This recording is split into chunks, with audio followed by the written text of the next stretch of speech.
우리 하나님 말씀 같이 보겠습니다. 신약 성경 요한복음 11장 45절부터 57절 말씀까지 함께 읽겠습니다. 마리아에게 와서 예수께서 하신 일을 본 많은 유대인이 그를 믿었으나 그 중에 어떤 자는 바리새인들에게 가서 예수께서 하신 일을 알리니라. 이에 대제사장들과 바리새인들이 공회를 모으고 이르되 이 사람이 많은 표적을 행하니 우리가 어떻게 하겠느냐. 만일 그를 이대로 두면 모든 사람이 그를 믿을 것이요 그리고 로마인들이 와서 우리 땅과 민족을 빼앗아 가리라 하니 그 중에 한 사람 그 해의 대제사장인 가야바가 그들에게 말하되 너희가 아무것도 알지 못하는도다. 한 사람이 백성을 위하여 죽어서 온 민족이 망하지 않게 되는 것이 너희에게 유익한 줄을 생각하지 아니하는도다 하였으니 이 말은 스스로 함이 아니요 그 해의 대제사장이므로 예수께서 그 민족을 위하시고 또 그 민족만 위할 뿐 아니라 흩어진 하나님의 자녀를 모아 하나가 되게 하기 위하여 죽으실 것을 미리 말하미러라. 이날부터는 그들이 예수를 죽이려고 모의하니라. 그러므로 예수께서 다시 유대인 가운데 드러나게 다니지 아니하시고 거기를 떠나 빈들 가까운 곳인 에브라임이라는 동네에 가서 제자들과 함께 거기 머무르시니라. 유대인의 유월절이 가까움에 많은 사람이 자기를 성결하게 하기 위하여 유월절 전에 시골에서 예루살렘으로 올라갔더니 그들이 예수를 찾으며 성전에 서서 서로 말하되 너희 생각에는 어떠하냐 그가 명절에 오지 아니하겠느냐 하니 이는 대제사장들과 바리새인들이 누구든지 예수 있는 곳을 알거든 신고하여 잡게 하라 명령하였음이러라. 아멘. 우리는 종종 하나님의 뜻이 이루어지는 과정 가운데 전혀 예상하지 못한 역설을 발견하게 됩니다.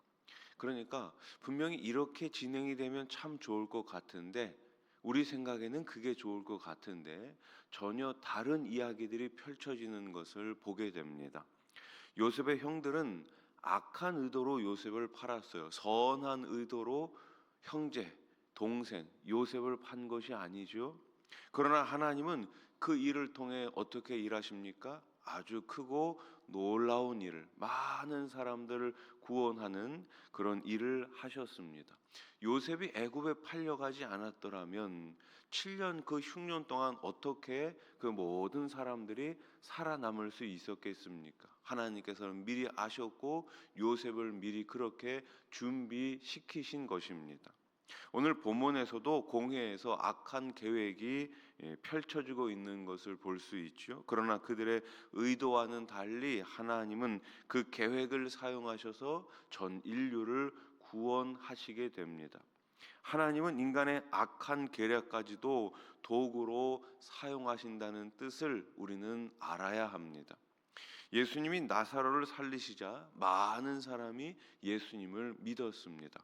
그러나 어떤 사람들은 이 소식을 듣고 바리새인들에게 전했고 대제사장과 바리새인들은 예수님이 일으키시는 많은 이러한 표적 때문에 근심에 휩싸입니다.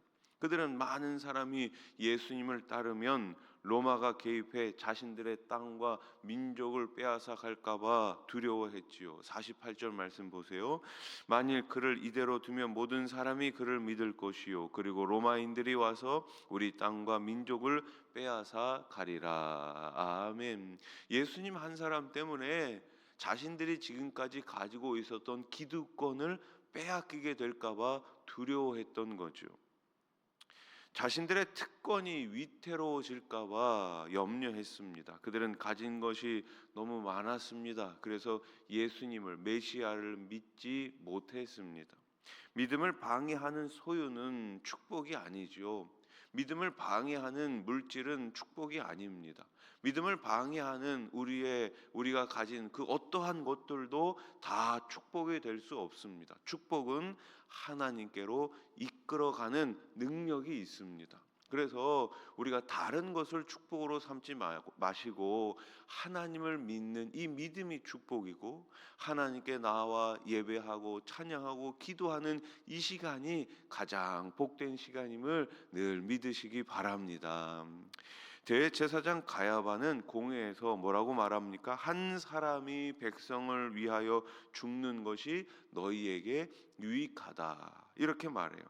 그는 정치적인 목적으로 예수님의 죽음을 주장했지만 하나님은 이를 사용하셔 가지고 자신의 구원 계획을 이루어 가십니다. 하나님의 주권적 섭리는 인간의 악한 의도조차 초월해서 역사하시는 것이죠.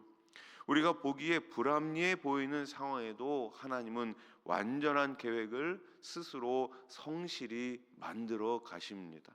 성도는 하나님의 모든 상황을 주관한다는 사실을 그래서 믿어야 하는 것이죠. 하나님은 어떤 상황에서도 당신의 선한 뜻을 이루어 가십니다. 그분이 바로 우리의 하나님이세요. 그래서 우리의 선택 가운데 여러분 두려워하지 마십시오. 비록 내가 선택할지라도 이 선택마저도 하나님의 온전한 계획 가운데 만들어가고 이루어가고 계심을 믿으시기 바랍니다. 물론 내 마음대로 막 선택하면 안 되겠죠. 우리가 말씀 안에서 기도 안에서 그래도 선택한다면 마침내 하나님께서 우리의 선택을 통해 더 풍성한 하나님의 긍휼과 은혜와 성령의 열매가 나타나게 될 줄로 믿습니다.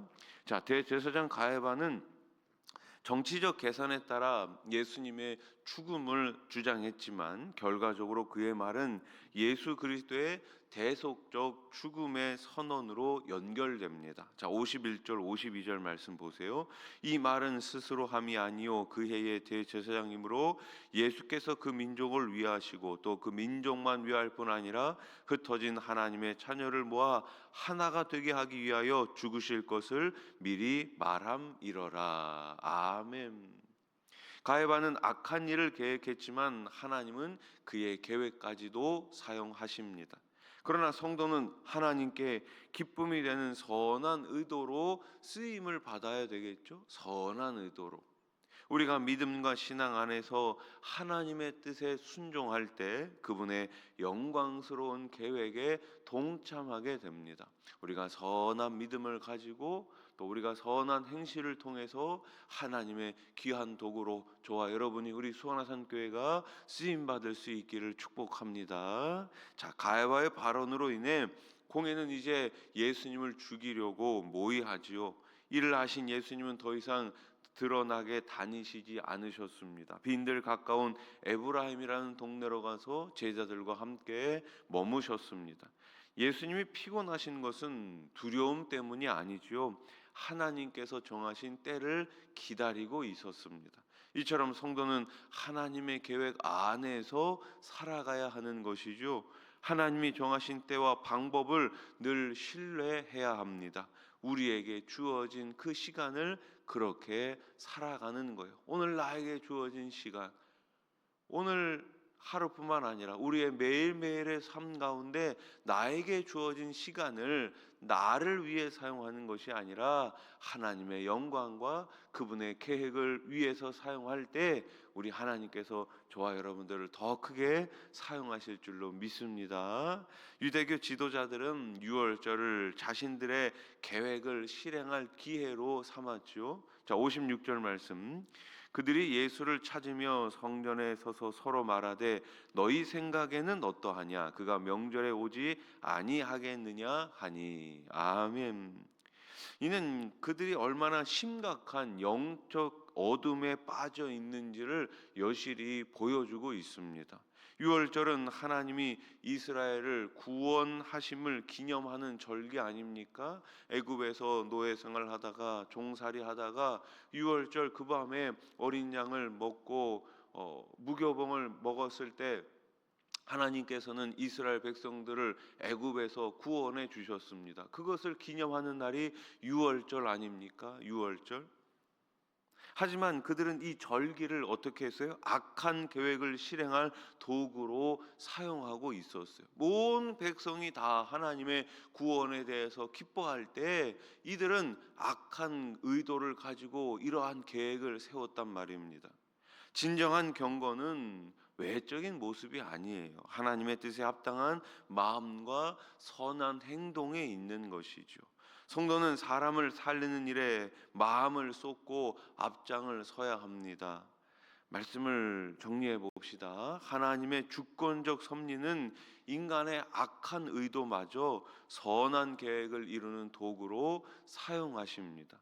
성도는 이러한 하나님의 주권을 인정하고 그 하나님만을 깊이 신뢰해야 하는 것이죠. 우리는 하나님의 뜻에 순종하며 그분의 계획에 동참하는 자들이 되어야 합니다. 우리의 이러한 순종이 결국 하나님께 영광을 드러내고 복음으로 생명을 살리는 일에 귀하게 쓰임 받게 되는 것입니다. 오늘 하루도 그렇게 쓰임 받는 저와 여러분, 우리 수원아산교회가 되기를 우리 주님의 이름으로 축원합니다. 기도드리겠습니다. 하나님 아버지, 온 백성을 위해 한 사람 예수님이 죽으셨습니다. 예수님의 죽음으로 우리는 완전한 구원을 얻게 되었습니다. 그 죽으심에 우리가 매일매일 감사하며 감격하며 주님께서 부르시는 그 순간 우리가 마지막까지 예수의 사람으로, 예수의 증인으로 살게 해 주시옵소서. 오늘도 여러 가지 기도 제목을 가지고 주님 앞에 나왔습니다. 이 시간 두 손 들어 기도할 때에 우리 하나님 꼭 응답해 주시옵소서. 여러 가지 질병 가운데, 또 마음의 상처 가운데, 또 자녀들의 문제들 가운데, 직장과 일터와 사업장의 문제 가운데 주님 앞에 다 기도로 맡기게 해 주시고 매일매일 하나님 부르신 그 뜻대로 살아가는 우리 모두가 되게 해 주시옵소서. 군대 가 있는 자녀들, 멀리 지방 해외에 나가 있는 자녀들을 기억하여 주시고 온전히 하나님의 사람으로 예수님을 인격적으로 만나는 귀한 복을 우리 자녀들에게 허락해 주시옵소서. 목요일부터 고등부 수련회가 시작을 합니다. 우리 고등부 친구들 다 기억하여 주시고 그 젊었을 때에, 어렸을 때에 가졌던 신앙을 잊지 않고 매일매일 하나님의 사람으로 잘 달려갈 수 있는 우리 고등부가 되게 해 주시옵소서. 또 사랑부, 또 유치부, 또 성경학교 준비하고 있습니다. 하나님께서 기억하여 주셔서 어린 생명들, 우리 사랑부 친구들도 늘 기억하여 주셔서 그곳 가운데 예수의 생명, 예수의 사랑이 흘러 넘칠 수 있도록 도와주시옵소서. 하나님 아버지, 경제적으로 참 어려운 시기를 보내고 있습니다. 물질 때문에 시험 당하지 않도록 우리 하나님께서 필요한 모든 것 누르고 흔들어 넘치도록 채워 주셔서 주님 앞에 온전히 서게 해주시고 마음껏 선한 일을 감당해 나가는 우리 모든 가정들 되게 해 주시옵소서. 예수님의 이름으로 기도드립니다. 아멘.